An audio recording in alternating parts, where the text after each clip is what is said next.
today's discussion point, it's President's Day weekend. A couple things happen on President's Day weekend.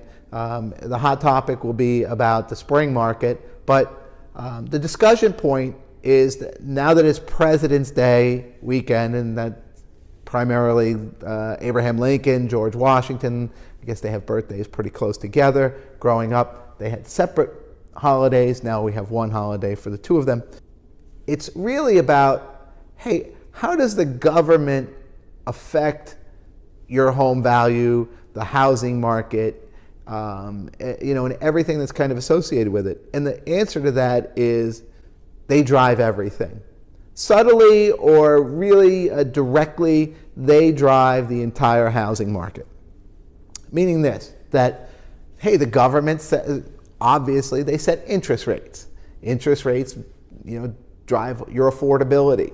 A 1% increase in interest rates reduces your purchasing power by 10%.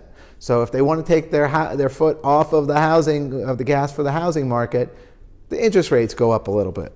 They also control Fannie Mae and Freddie Mac. Those are the main loan programs and how the entire industry really works. I mean, most people end up with a loan through a government-backed program. Now, you might get it from Chase, or you might get it from Bank of America, or call my buddy Joe Berg at Pinnacle and he'll get you the best one. But most of those loans go through a Fannie Mae program.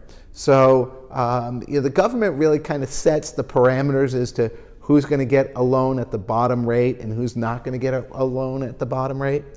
For instance, if you live in a condo building that might have some commercial space, you're likely not going to get the lowest rate possible, because the Fannie Mae programs are really designed for single family homes.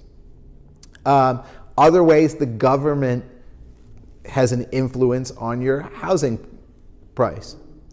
The government tax code just eliminated the SALT, or the state and local tax deductions, which have affected how much of the mortgage tax that you can write off, and that has an impact on the price of the home. If you're in New York City and you can't take the $60,000 deduction, it makes a big difference in your monthly cash flow or your yearly cash flow. And then what's going to happen, therefore, is that the downward pressure on the prices.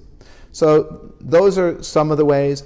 And then one way that the government really benefits everyone is that if you own your home and you're a married couple, and it appreciates $500,000, up to $500,000, and you've lived there 2 of the last 5 years as your primary residence, and you sell it, then you can take that $500,000 gain and have it not be taxed on a federal level. So that's a really big gift that the government gives people. It's a $250,000 gain as a single person, but it's one of the very few areas where you can get a tax-free gain on your investment.